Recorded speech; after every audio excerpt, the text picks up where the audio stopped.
नमस्कार. कसे आहात सगळे? मजेत ना? मजेतच असायला हवं. आजची आपली गोष्ट दोन मैत्रिणींची आहे. लहानपणापासून एकत्र वाढलेल्या मैत्रिणी मोठ्या झाल्यावर त्यांच्या आयुष्यात झालेले वेगवेगळे बदल हे त्या दोघींना फार काही शिकवून गेल्या. समाधान कशात मानायचं हे त्यांना कळायला लागलं.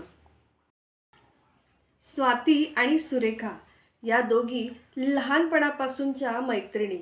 अगदी एकच शाळा, एकच शिकवणी आणि एकच ते खेळ.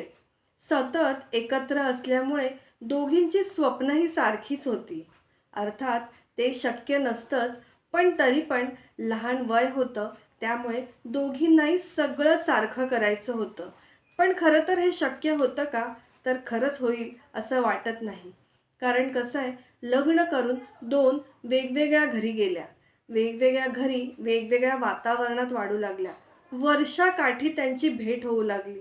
एकत्र वाढलेल्या या मैत्रिणी माहेरपणाला जेव्हा एकत्र घरी यायच्या, तेव्हा एकमेकींच्या सासरच्या काय गोष्टी घडतायत काय नाही एकमेकीला सतत सांगत असायच्या.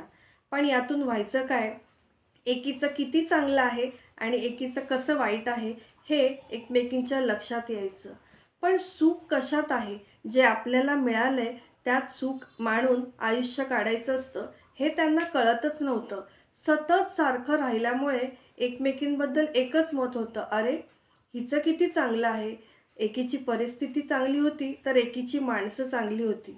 मग दोघींमध्ये कंपॅरिझन व्हायला लागलं की अरे तुला तर ही माणसं तुझ्या उपयोगी पडले, पण माझ्याकडे पैसा होता पण माणसं नव्हती. असं एकमेकींचं एकमेकींशी बोललेलं मत हे दोघींना दुःखी करत होतं. पण यातून आपल्याला काय घेता येईल हे आपण कधी विचार केला आहे का? की माणसांबरोबर पैसा पण तितकाच महत्त्वाचा आहे आणि पैशांबरोबर माणसं पण तितकीच महत्त्वाची आहेत. महत्त्वाचं काय आहे की आपल्याला जे मिळालं आहे त्याच्यात समाधान मानून आपण आयुष्य जगायचं असतं. हे त्या दोघींच्या लक्षातच येत नव्हतं. एक दिवस असंच गरीब मैत्रिणीला आजारी पडण्याची वेळ आली.